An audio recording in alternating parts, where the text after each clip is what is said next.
નમસ્કાર દર્શક મિત્રો, બોટાદ દસ્તક ન્યૂઝમાં આપનું હાર્દિક સ્વાગત છે અને હું છું એલડી મકવાણા। આપ જોઈ રહ્યા છો બોટાદ દસ્તક ન્યૂઝ। હવે પછીના સમાચાર વિગતવાર।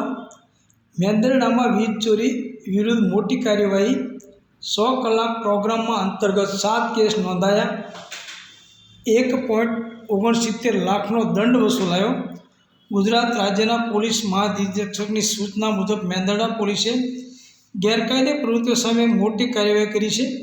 પોલીસે પીજીવીસીએલ અને પંચાયત વિભાગના અધિકારીઓ સાથે મળીને વિશેષ ડ્રાઈવ હાથ ધરી હતી।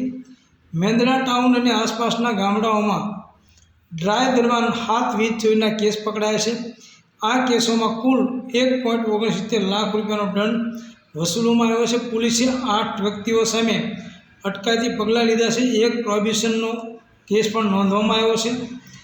આ કાર્યવાહી જૂનાગઢ રેન્જના પોલીસ મહાનિરીક્ષક નિલેશ જાંજડિયા અને પોલીસ અધિક્ષક ભગીરથસિંહ જાડેજાના માર્ગદર્શન હેઠળ કરવામાં આવી હતી।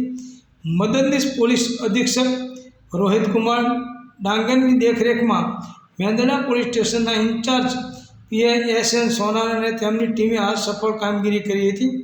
પોલીસે અસામાજિક તત્વોની યાદી તૈયાર કરી તેમના રહેણાંક સ્થળોએ તપાસ કરી હતી।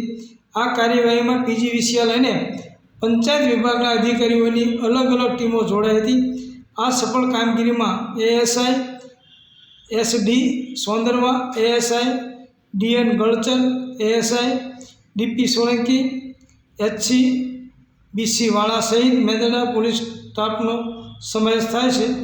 સૌજન્ય દિવ્યા ભાસ્કર, બોટાદ દસ્તક ન્યૂઝ, LD મકવાણા, બોટાદ।